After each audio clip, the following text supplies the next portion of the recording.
Tarot Radio Live presents Arcana After Midnight, a romantic tarot mystery by Lenora Mirevale. The House That Drew the Tower. Part 1, The Return. Vale first saw Blackwater House when she was 8 years old. She remembered the rain. She remembered tall windows glowing above the trees. And she remembered a man standing beneath the tower, watching her through the storm. What she did not remember was leaving. 21 years later, Mara returned to the same road with both hands locked around the steering wheel.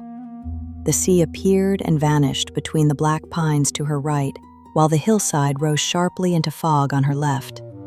Her phone had lost its signal 10 minutes earlier, though the map still showed a thin blue line leading her toward the coast. At the top of the screen, her destination waited in neat white letters: Blackwater House. This is a mistake. She had said the same thing when the solicitor called. She had said it while booking the hotel. She had said it again that morning when she found an old photograph hidden beneath a stack of documents in her mother's desk. A girl in a yellow raincoat stood before a wrought iron gate, with Blackwater House rising behind her. The girl was Mara. On the back, in her mother's handwriting, were 6 words: "You must never go back there." You have arrived at your destination. Mara looked up. The house stood above the road, not ruined, not abandoned.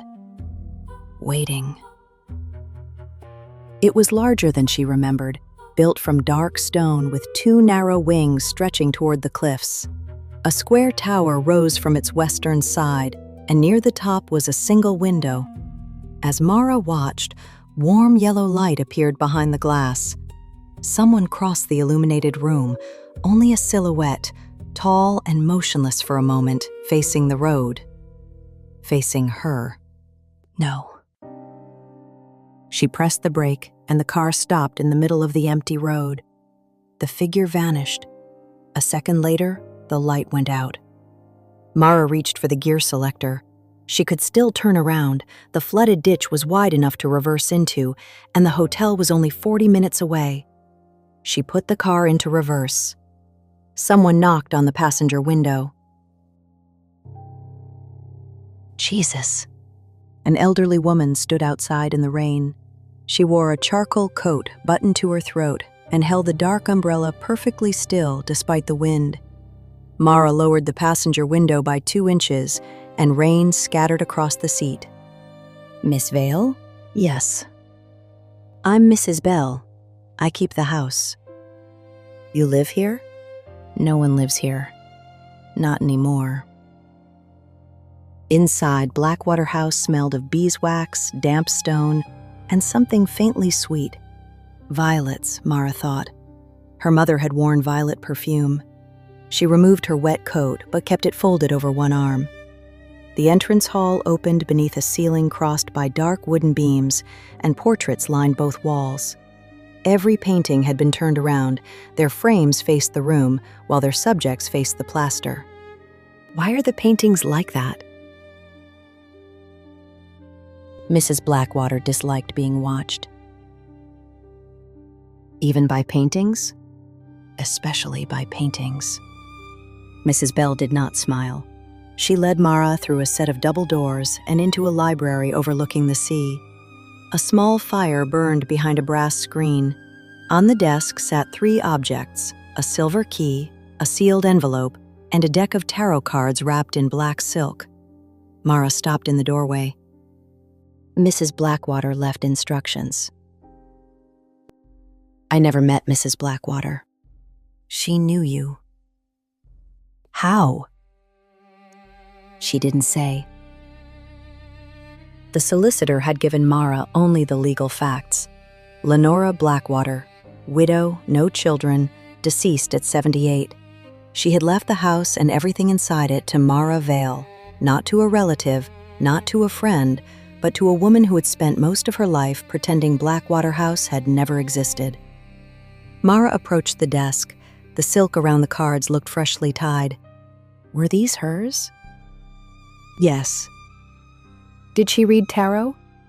She asked questions. That wasn't what I asked. It was the answer she would have given. Mara picked up the envelope. Her name was written across it in dark blue ink. Not Miss Vale, not Mara Vale, but Little Mara. Her fingers tightened around the paper. Who wrote this? Mrs. Blackwater. She couldn't have known me. You keep saying that. Mara tore open the envelope. Inside was a single sheet of cream paper. The handwriting was precise, though several words had been pressed so deeply into the page that the nib had almost torn through it. Dear Mara, if you are reading this, the house has brought you back. You may believe you came because of my will. That is what the house wants you to believe. Do not sleep in the western room. Do not answer the telephone after midnight. And whatever happens, do not draw a card for the man at the gate. Forgive me, Lenora Blackwater. What man? Mrs. Bell had gone pale. What man at the gate? You should leave before dark. You brought me inside because you would have entered without me. Who is he? Mrs. Bell looked past Mara toward the rain-darkened windows. For the first time, her composure broke. His name is Elias Wren, and he has been waiting for you.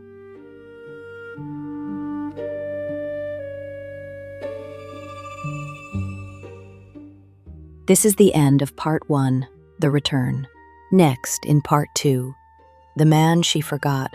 The man at the gate remembers Mara. The question is why she was made to forget him.